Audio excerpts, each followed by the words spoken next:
भाद्र पूर्णिमा है, 7 सितंबर रविवार भाद्र पूर्णिमा है और चंद्र ग्रहण का महापर्व भी है।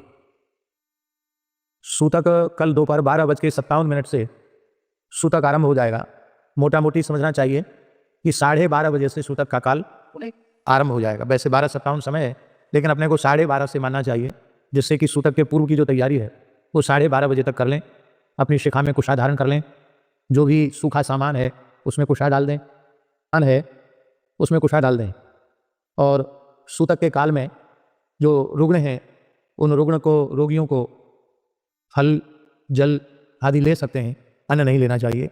ग्रहण काल में सर्वथा जल भी नहीं लेना चाहिए, मलमूत्र का त्याग भी नहीं करना चाहिए। और रात्रि को 9:57 पर चंद्र ग्रहण का स्पर्श हो जाएगा। मध्यकाल रात्रि 11:42 पर होगा और मोक्षकाल रात्रि को 1:29 पर होगा।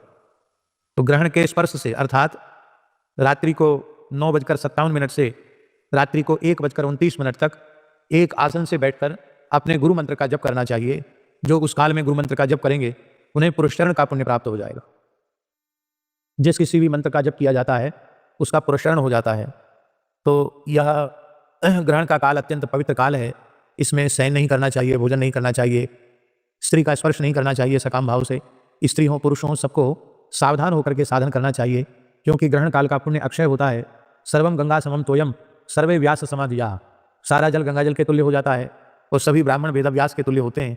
इसलिए स्पर्श के काल में पूरा सिर से स्नान करना और मोक्ष के काल में सिर से स्नान करना, आवश्यक हो तो मध्य में भी स्नान किया जा सकता है।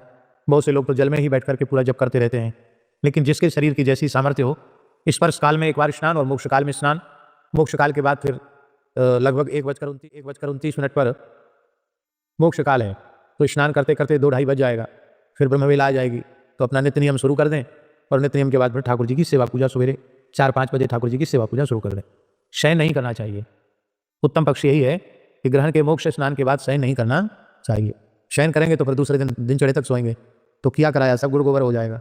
इसलिए रात्रि को शयन नहीं करना चाहिए। 1:30 बजे के बाद स्नान करके अपना नित्य नियम करके, क्योंकि ग्रहण के बाद बहुत कुछ आवश्यक शुद्धि भी होती है। कपड़े धोना, धुलाई, सफाई सब होता है कार्य, यज्ञ पवित्र बदलना।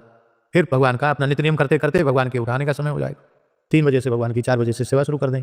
प्रेम से भगवान की सेवा करें। जिनको आवश्यक हो शरीर की दृष्टि से वो दिन में मध्याह्न में 1 घंटे 1.5 घंटे सो लें, पर्याप्त है। तो ये ग्रहण का काल व्यर्थ नहीं करना चाहिए। ग्रहण की सूचना।